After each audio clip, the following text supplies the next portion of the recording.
नमस्कार, नेप्से ट्रेडिङ न्युजमा स्वागत छ। म अपेक्षा तिमिल सेना। सुरु गरौँ आजका हेडलाइन्सबाट।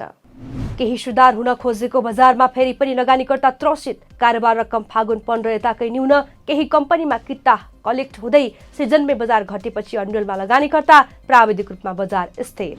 सेवन अध्यक्ष चयन प्रक्रिया अन्यलमा 47 आवेदकको आवेदन दराजमा थन्कियो। बोर्डको काम ठप्प। तत्काल नयाँ नेतृत्व चयन प्रक्रिया अघि बढाउनु पर्ने दबाव। स्मार्ट टेलिकम प्रकरणमा Nepal investment mega बैंकका CEO Jyoti Prakash Pandey पक्राउ। सांसद जगदीश खरेल पनि अनुसन्धानको घेरामा। दर्जन बढी उच्च पदस्थ निगरानीमा। र बैंकको ब्याजदर भन्दा महँगी बढी। बचतकर्ताको वास्तविक आम्दानी घट्दै बैंकमा पैसा राख्दा सुरक्षित महसुस भए पनि त्यसले महँगीसँग प्रतिस्पर्धा गर्न नसक्दा बचतकर्ताको क्रय शक्ति कमजोर। नेप्से ट्रेडिङ न्युज अब विस्तारमा। केही दिनदेखि सुधारको संकेत देखाएको नेपाली शेयर बजारमा फेरि अन्यलता बढ्न थालेको छ। बुधबार नेप्से परिसूचक सामान्य 4 अङ्कले घटे पनि लगानीकर्तामा मनोवैज्ञानिक दबाव भने बढ्दो देखिएको छ। कारोबार रकम फागुन 15 यताकै न्यून बनेर 3 अर्ब रुपियाँ समेत पुग्न सकेन, जसले बजारमा उत्साह कमजोर रहेको संकेत गरेको छ। सिजनमै बजार घटेपछि धेरै लगानीकर्ता वेट एन्ड वाचको अवस्थामा पुगेका छन्। यद्यपि प्राविधिक रूपमा बजार अझै स्थिर क्षेत्रमै रहेको विश्लेषकहरू बताउँछन्। उता केही सीमित कम्पनीमा भने किता कलेक्ट भइरहेको संकेत देखिएको छ, जसले बजारभित्र मौन तयारी चलिरहेको अनुमान गर्न थालिएको छ। एक रिपोर्ट। नेपाली शेयर बजार बुधबार सामान्य अङ्कले घटेर बन्द भएको छ। पछिल्ला केही साता यता बजारमा देखिएको अनिश्चित मनोविज्ञान, घट्दो कारोबार रकम र लगानीकर्ताको पर्ख र हेर रणनीतिका कारण नेप्सेले स्पष्ट दिशा समात्न सकेको छैन। मंगलबारको गिरावटपछि बजारले सुधारको प्रयास गर्ने अपेक्षा गरिए पनि बुधबार पनि सूचक ओह्रालो लागेपछि लगानीकर्तामा अन्यल थपिएको देखिन्छ। नेपाल स्टक एक्सचेन्ज नेप्से परिसूचक बुधबार 4.15 अङ्कले घट्दै 2740.25 बिन्दुमा बन्द भयो। बजार ठूलो अङ्कले नघटे पनि कारोबार रकममा आएको तीव्र गिरावटले लगानीकर्ताको आत्मविश्वास कमजोर बन्दै गएको संकेत गरेको विश्लेषण गरिएको छ। अघिल्लो दिन 4 अर्ब 66 करोड रुपियाँ भन्दा बढीको कारोबार भएको बजारमा बुधबार कारोबार रकम घटेर 2 अर्ब 80 करोड रुपियाँमा सीमित भएको छ। 339 कम्पनीको 56,43,000 किता शेयर किनबेच हुँदा कुल 42,000 भन्दा बढी कारोबार भएका थिए। विश्लेषकहरूका अनुसार बजार अहिले स्पष्ट ट्रेन्डविहीन अवस्थामा छ। केही समय अघि देखिएको तीव्र उत्साह बिस्तारै सेलाउँदै गएको छ भने छोटो अवधिमा नाफा कमाएका लगानीकर्ताले प्रॉफिट बुकिङ गरिरहेका छन्। त्यसको प्रभाव कारोबार रकममा पनि देखिन थालेको छ। बजारमा नयाँ पैसा प्रवेश गर्ने गति सुस्त हुँदा सीमित समूहले केही कम्पनीमा मात्रै कारोबार केन्द्रित गरिरहेको अवस्था देखिएको छ। यस दिन केही कम्पनीमा भने उल्लेख्य मूल्य वृद्धि देखियो। एसियन हाइड्रो पावरको शेयर मूल्य सर्वाधिक 11.42% ले बढ्यो। त्यस्तै एसवाई प्यानल नेपालको शेयर मूल्य पनि 4.5% भन्दा बढीले उकालो लाग्यो। तर अधिकांश कम्पनीमा भने सामान्य गिरावट देखिएको थियो। बजारमा खरिदकर्ता कमजोर देखिँदा साना र मध्यम समूहका धेरै कम्पनीमा दबाव बढेको विश्लेषण गरिएको छ। अर्कोतर्फ धौलागिरी लघुवित्त वित्तीय संस्थाको शेयर मूल्य सर्वाधिक 11.17% ले घटेको छ। झापा एनर्जीको शेयर मूल्य पनि करिब 9.5% ले ओह्रालो लाग्यो। पछिल्लो समय तीव्र रूपमा बढेका केही कम्पनीमा नाफा सुरक्षित गर्ने प्रवृत्ति बढ्दा त्यस्ता कम्पनीमा उच्च गिरावट देखिएको बजार विश्लेषकहरू बताउँछन्। कारोबार रकमका आधारमा भने एसवाई प्यानल नेपाल अग्र स्थानमा रह्यो। कम्पनीको 27 करोड 79 लाख रुपियाँ भन्दा बढीको कारोबार भएको थियो। त्यस्तै रिडी पावर कम्पनी र साहस ऊर्जामा पनि उल्लेख्य कारोबार देखिएको छ। बजार समग्र रूपमा कमजोर देखिए पनि केही सीमित कम्पनीमा केन्द्रित कारोबारले स्टक स्पेसिफिक गतिविधि अझै सक्रिय रहेको संकेत गरेको छ। उपसमूहतर्फ हेर्दा 13 मध्ये 11 उपसमूह राताम्य भए। व्यापार उपसमूह भने सर्वाधिक 1.50% ले बढ्यो भने उत्पादन तथा प्रशोधन समूह सामान्य हरियो रह्यो। बैंकिङ, विकास बैंक, जलविद्युत बीमा, लघुवित्त लगायत अधिकांश समूह दबावमा देखिएका छन्। यसले बजारमा व्यापक खरिद भन्दा पनि सीमित क्षेत्रीय गतिविधि मात्रै रहेको स्पष्ट संकेत गरेको विश्लेषण गरिएको छ। सूचक ठूलो अङ्कले नघटे पनि कारोबार रकम निरन्तर घट्नु र लगानीकर्ताको मनोबल कमजोर देखिनु बजारका लागि सकारात्मक संकेत मानिएको छैन। केही लगानीकर्ता आगामी बजेट, मौद्रिक नीति र नियामक निकायको नेतृत्वसँग सम्बन्धित निर्णयको प्रतीक्षामा बसेका छन्। त्यसैले बजार अहिले स्पष्ट दिशाविहीन अवस्थामा रहे पनि आगामी केही कारोबार दिनले बजारको वास्तविक ट्रेन्ड तय गर्न सक्ने आकलन गरिएको छ। लगातार दोस्रो कारोबार दिन पनि दबावमा बन्द भएको नेपाली शेयर बजारले बुधबार लगानीकर्तालाई स्पष्ट दिशा दिन सकेन। कारोबार रकम तीव्र रूपमा घटेको अवस्थामा नेप्से परिसूचक सामान्य गिरावटसहित 2739 बिन्दु आसपास बन्द हुँदा बजार अहिले पनि वेट एन्ड वाच अवस्थामै रहेको प्राविधिक विश्लेषकहरूको भनाइ छ। दिनभर उतार चढाव देखिए पनि अन्तिम समयमा बजारले उल्लेख्य सुधार गर्न नसक्दा लगानीकर्ताको मनोबल अझै पूर्ण रूपमा फर्किन नसकेको संकेत देखिएको हो। आज बनेको डे क्यान्डललाई प्राविधिक रूपमा हेर्दा यो बेयरिश सानो बढी क्यान्डल अथवा कमजोरी संकेत गर्ने क्यान्डलको रूपमा देखिएको छ। दिनको सुरुवातमा बजार माथि जाने प्रयासमा देखिए पनि माथिल्लो क्षेत्रमा बिक्री दबाव हावी भएपछि सूचक पुनः तल झरेको देखिन्छ। क्यान्डलको माथिल्लो भागमा बनेको विकले माथिल्लो क्षेत्रलाई अझै पनि सप्लाई बलियो रहेको संकेत गरेको छ। तथापि तल्लो भागमा ठूलो विक नबन्नुले तत्काल ठूलो प्यानिङ सेलिङ भन्ने नरहेको बुझिन्छ। चार्टमा देखिएको संरचना अनुसार बजार अहिले पनि लोअर हाई बनाउने क्रममा देखिएको छ। यसअघि बनेको उच्च बिन्दु नजिक पुग्न नसक्दै बजार फेरि कमजोर बनेको छ।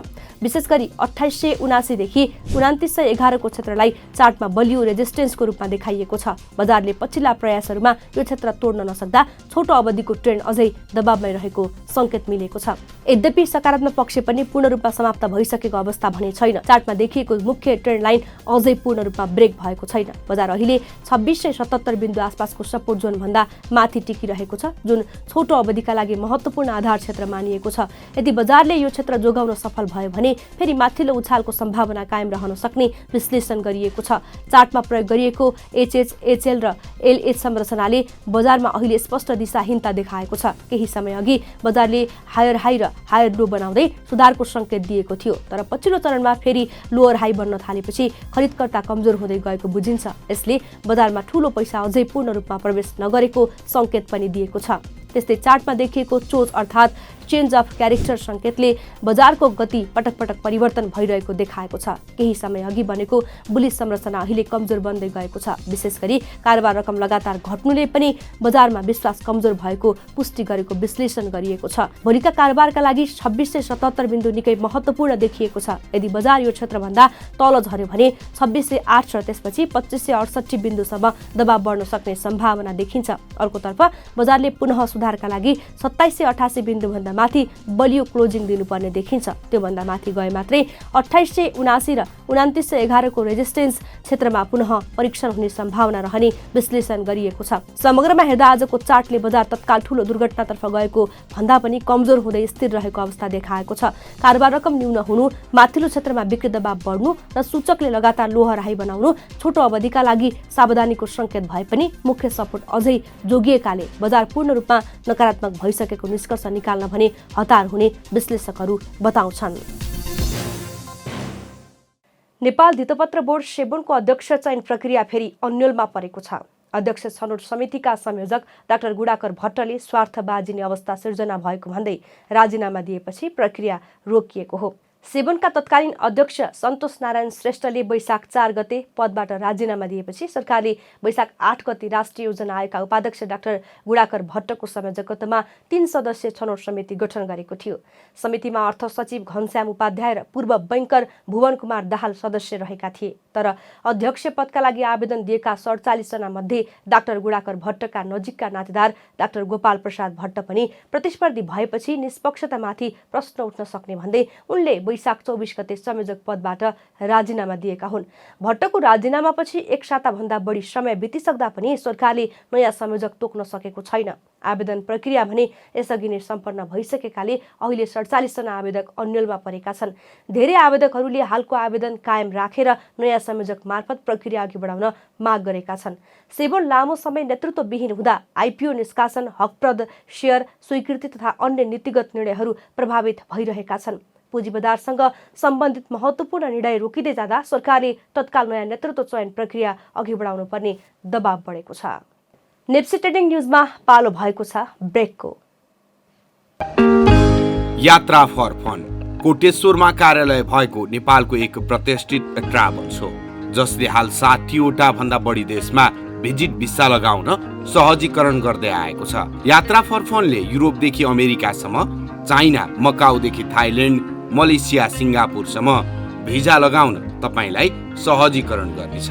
विदेश घुम्न जान खोज्दै हुनुहुन्छ भने अत्यन्तै सस्तो मूल्यमा भिजा प्रोसेस गर्न सक्नुहुनेछ। स्क्रिनमा देखिएको नम्बरमा आजै सम्पर्क गर्नुहोस्।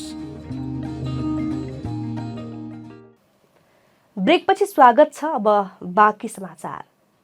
नेपाल इन्भेस्टमेन्ट मेगा बैंकका प्रमुख कार्यकारी अधिकृत CEO Jyoti Prakash Pandey smart telecom प्रकरणमा पक्राउ परेका छन्। बुधबार नेपाल प्रहरीको केन्द्रीय अनुसन्धान ब्युरो CIB ले उनलाई पक्राउ गरेको हो। स्मार्ट टेलिकमले सरकारलाई लाइसेन्स दस्तुर बाहेक करिब 7 अर्ब रुपियाँ राजस्व बुझाउन बाँकी रहेको अवस्थामा कम्पनीको सम्पत्ति तथा उपकरण गत वर्ष 4 अर्ब 60 करोड रुपियाँमा एनसेललाई लिलाम बिक्री गरिएको विषय विवादमा आएको थियो।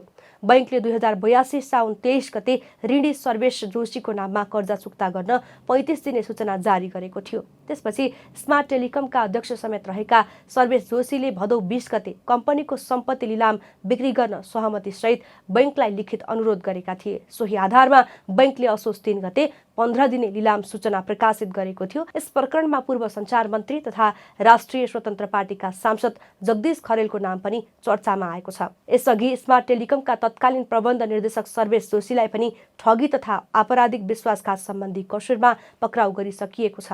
स्मार्ट टेलिकमले नवीकरण दस्तुर, फ्रिक्वेन्सी शुल्क, रोयल्टी, ग्रामीण दूरसञ्चार विकास कोष र जरिवाना सहित करिब 30 अर्ब रुपियाँ दायित्व नतिरेपछि कम्पनीको लाइसेन्स स्वतः खारेज भएको थियो।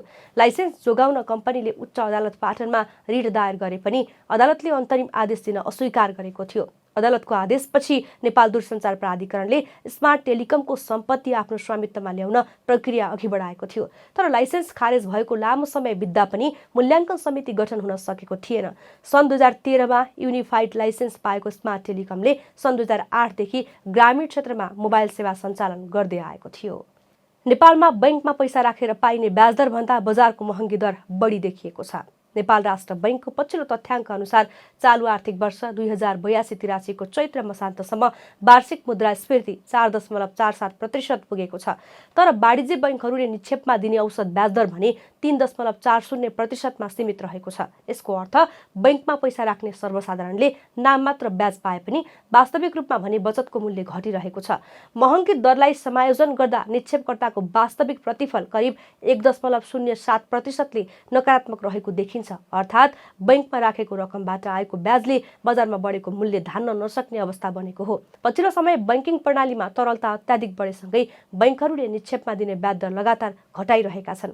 विप्रेषण आप्रवाह उच्च हुनु, कर्जा माग कमजोर रहनु तथा बैंकहरूमा लगानी योग्य रकम थुप्रिनुले निक्षेप ब्याज दर न्यूनतम तहमा झरेको विश्लेषण गरिएको छ। विशेष गरी निश्चित आम्दानीमा निर्भर बचतकर्ता, अवकाश प्राप्त कर्मचारी तथा बैंक ब्याजलाई मुख्य आम्दानीको स्रोत बनाउने वर्ग यस अवस्थाबाट बढी प्रभावित देखिएका छन्।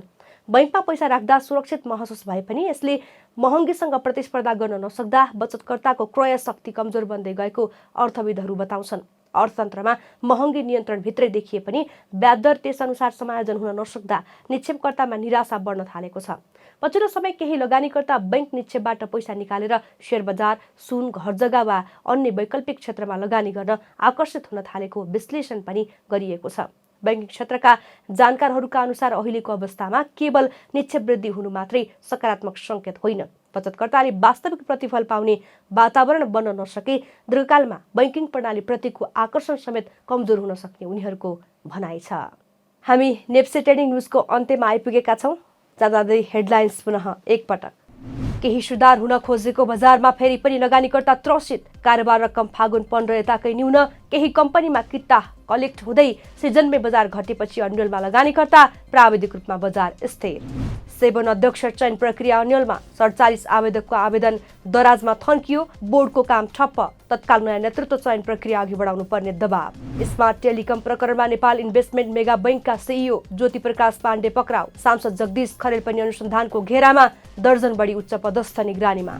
र बैंकको ब्याजदर भन्दा महँगी बढी। बचतकर्ताको वास्तविक आम्दानी घट्दै बैंकमा पैसा राख्दा सुरक्षित महसुस भए पनि त्यसले महँगीसँग प्रतिस्पर्धा गर्न नसक्दा बचतकर्ताको क्रय शक्ति कमजोर। हवस् त नेप्से ट्रेडिङ न्युज अहिलेलाई यति नै। हेर्दै गर्नुहोला nepsetrading.com। नमस्कार।